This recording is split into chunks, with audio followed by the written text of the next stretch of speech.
It's Friday, the 26th of November. Thanks for joining us on Euronews today. These are our top stories. The UK and Israel ban flights from southern Africa as concerns mount over a new COVID-19 variant. Sadness and anger to vigil for the migrants drowned in the English Channel. Britain and France are urged to put politics aside and do more to stop the crossings. And Euronews meets the Afghan refugees living in limbo in Qatar's World Cup village.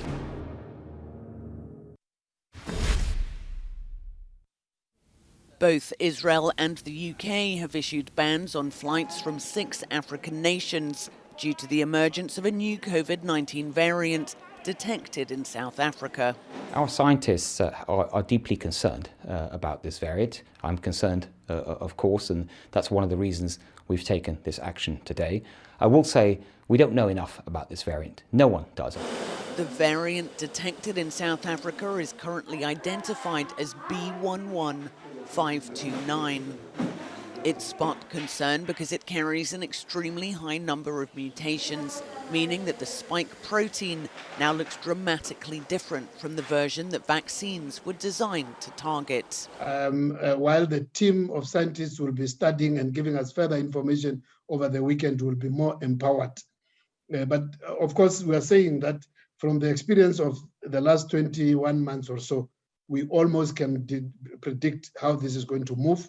As I've said, especially when, like the Delta starting in Gauteng, you can be rest assured as people start to move even more over the next few weeks, this will be all over. The World Health Organization's technical working group is to meet later today to assess the new variant. It may decide whether or not to give it a name from the Greek alphabet.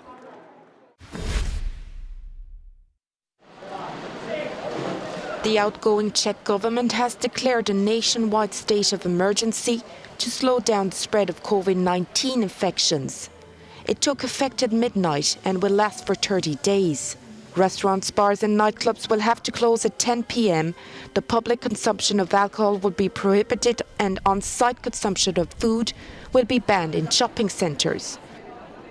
Hours after these measures were announced, the country's president Milos Zeman was taken to hospital after testing positive for the coronavirus.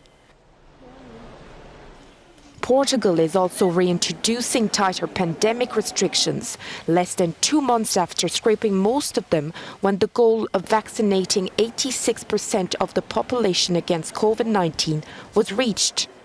From December 1st, wearing a face mask in indoor public spaces will be mandatory, and visitors to care homes and hospitals will have to show a negative test. A slow vaccine uptake among pregnant women is raising concern. Scientists are trying to reassure women the jab will not harm their baby, while pressing the virus could be very harmful for them. If you are admitted to hospital with symptoms of COVID in pregnancy, we know that about 1 in 10 women will need intensive care, and we know that about 1 in 5 women will have a preterm baby. So it's really important that we recognise that the potential big impact on your baby is actually for the baby being born preterm. The European Medicines Agency has approved the use of Pfizer vaccine for children between the age of 5 and 11 years old.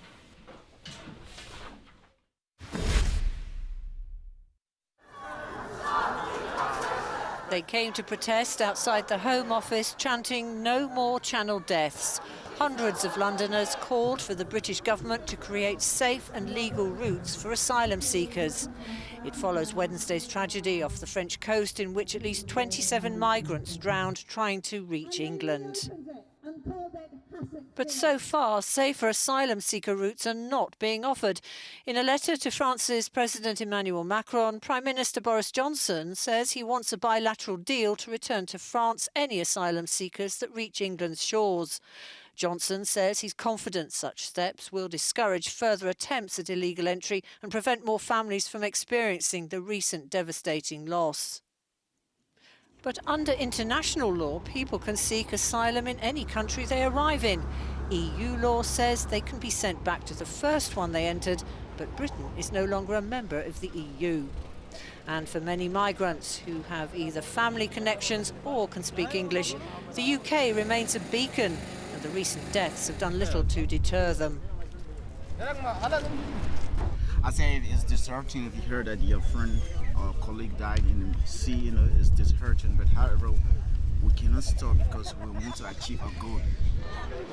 In the French town of Calais, dozens of people have taken part in a remembrance vigil in honour of the 27 migrants who drowned and all the others who've lost their lives.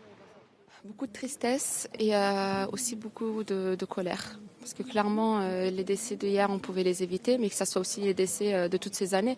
Ça fait 30 ans qu'on vit ça à Calais, c'est pas la première fois et ça sera pas la dernière. Tant qu'il n'y a pas quelque chose qui bouge, qui change au niveau des politiques migratoires.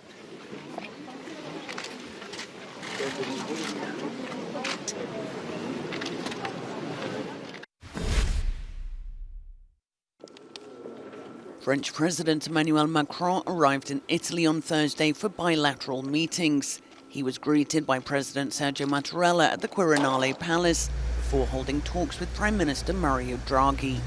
Our correspondent Giorgio Orlandi sent this update from Rome. French President Emmanuel Macron is expected to meet with Pope Francis and to sign the so-called Quirinale Treaty, which was first discussed back in 2017 and later postponed due to clashes between Rome and Paris. Now, it's meant to build a collaboration between the two countries on a number of issues, in particular European issues, but also foreign policy and defense. And as we know, this is a very significant agreement, given the fact that the two countries have been at odds for the past 2 years, with Paris recalling its ambassador to Rome following a series of verbal attacks by Italy's two deputy prime ministers. But also the project has been revived by Macron and Draghi, with the former ECB president now leading the Italian government. Italy's populist and nationalist forces have been so tame that even the League Party supports the treaty. Now, from a political point of view, Italy's Prime Minister Mario Draghi wants to strengthen the relationship with France, also to have a more active role in Europe. And the bridge between Rome and Paris certainly helps negotiate a post-pandemic reform of EU's fiscal rules. But French President Macron is also expected to meet with Pope Francis on Friday in what has been described quite a significant meeting, given the fact that Pope Francis has the habit of not meeting foreign leaders in the run-up to major elections, such as in this case the 2022 French presidential elections. Giorgio Orlandi for Euronews in Rome. A court case to decide the fate of Russia's premier human rights group, Memorial, began in Moscow on Thursday. The group are accused of violating Russia's foreign agents law, a piece of legislation that the government has increasingly used to crack down on people and parties it deems unfriendly. Memorial came under the spotlight of the authorities following its support of jailed Putin critic Alexei Navalny. Prosecutors accused Memorial of systematically failing to use the foreign agent label. Every month the authorities declare some people to be foreign agents, or they open criminal cases against them. But the fact that the state is trying to shut down Memorial, to shut down our collective memory, that's really shocking and really scary. Memorial plays a huge role in our country. This organisation, above all, studies history, repressions in our country. It's a page in our history the authorities are trying to turn and forget. They only want to be proud of our victories. The authorities have gone beyond the realm of reason, and we understand that beyond reason, absolutely anything can happen. Protesters gathered outside the courthouse to show their support for the group. One woman holding a banner which read, "Thank you, Memorial, for remembering us," was detained by the police. The case has been adjourned until December 14th. The UK and Israel ban flights from southern Africa as concerns mount over a new COVID-19 variant. sadness and anger to vigil for the migrants drowned in the English Channel. Britain and France are urged to put politics aside and do more to stop the crossings. And Euronews meets the Afghan refugees living in limbo in Qatar's World Cup village.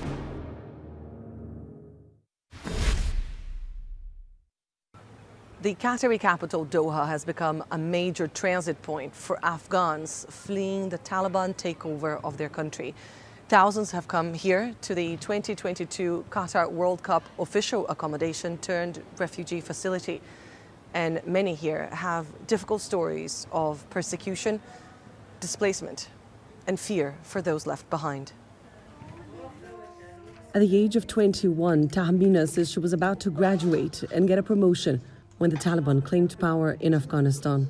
I was on my way to my work, but suddenly my mom was just called me, my dad, my sister, everyone just called me to come home, because they were just arrived in the city. Since then, she's been volunteering as a translator at the refugee center's nursery. All her thoughts are with friends who didn't make it out of Afghanistan just yet. I am really concerned about them, and they're just telling me that the situation is getting harder and harder. Not far from where Tahmina and hundreds of other Afghans have been waiting for another chance, the Taliban will be meeting with US and European representatives for another round of talks aimed at unlocking the country's foreign reserves and resuming aid to the crisis-stricken nation. UN agencies have been sounding the alarm as winter approaches and Afghanistan faces an unprecedented humanitarian crisis, with over half the population risking starvation. Those who left are grateful, but know the next chapter is set to transform them irreversibly. Sometimes I think, I just see the other volunteers, they are just so independent, they are just have their own life, own career. And I just feel left off, believe me. Okay, sorry. It's a little hard to explain because I had a life there.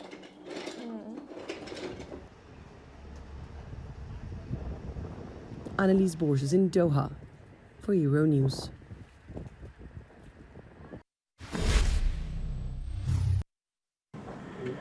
Brussels is clamping down on political ads. The European Commission has presented plans to force online platforms like Facebook to clearly label paid political advertising or face fines. Online advertising is becoming an unchecked race of dirty methods, according to the EU. Once this law is adopted, the users will be able to clearly distinguish the ads from organic content, because paid content will be clearly labeled. Citizens will be able to know why they are seeing an ad, who paid for it, what data were used to target them. Big Tech would have to reveal what data was used and refrain from using sensitive data to target people with political ads.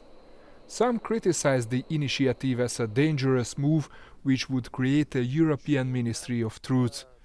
This is not the case in the current plans, according to one expert. There is no concrete mechanism being proposed that would endanger the freedom of speech, that would be a very systematic, let's say, fact checker done by the authorities themselves. But I think what we will end up with is some sort of soft mechanism, soft co-regulation also between the authorities and the platforms to ensure that the content is not misleading, is not manipulative, and it is transparent as regards who posted there. The rules on political ads must be approved by MEPs and EU leaders and are likely to enter into force by 2024. The plan is part of a larger clampdown in big tech to protect democracy and comes just weeks after fresh revelations of wrongdoings reported by Facebook whistleblower Frances Haugen. Stability is the keyword in the Romanian parliament these days, as the new cabinet led by retired General Nicolae Ciucă successfully passed the vote by the senators and deputies. Romania's main priority is now implementing the reforms needed to absorb the 29.2 billion euros in the Recovery and Resilience Plan. The country needs to improve tax collection, the health and education systems, and has to invest heavily in infrastructure. Some deadlines are coming up already in January 2022. We had a discussion and an engagement regarding the implementation of the RRP schedule.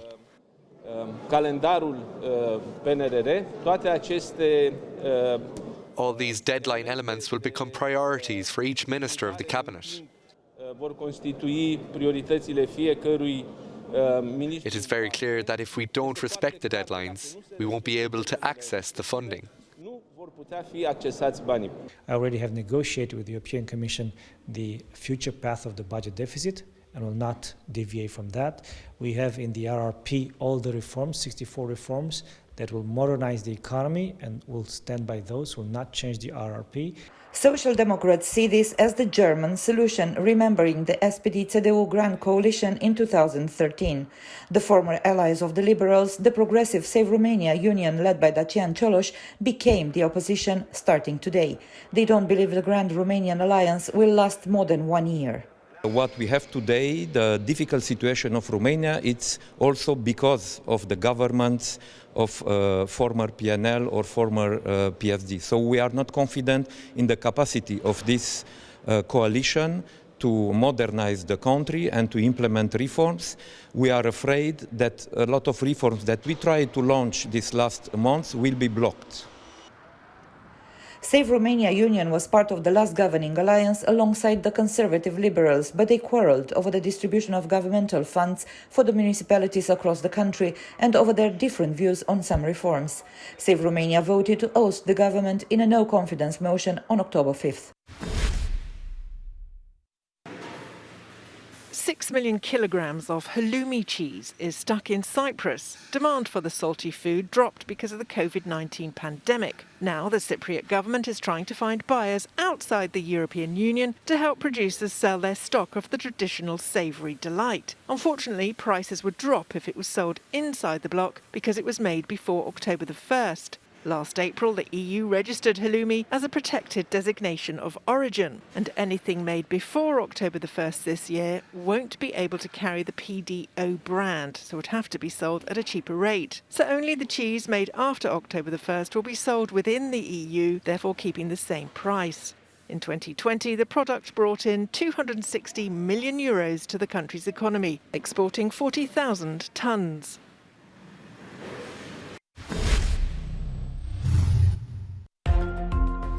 At least 52 miners and rescuers are now known to have died, and dozens of others are missing following an accident at a Siberian coal mine.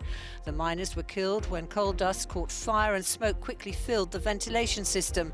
By nightfall on Thursday, a failed operation to reach dozens of missing miners had turned to tragedy after several rescuers reportedly suffocated. Cities around the world have marked International Day for the Elimination of Violence Against Women, and Mexico City was one of them. Thousands turned out to join in the global outcry, where nationally around 10 women are murdered every day. Across Latin America and the Caribbean, at least 4,000 women were victims of femicide in 2020.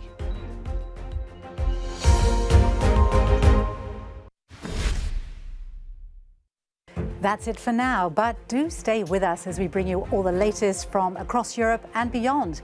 You can also find out more on our website, euronews.com.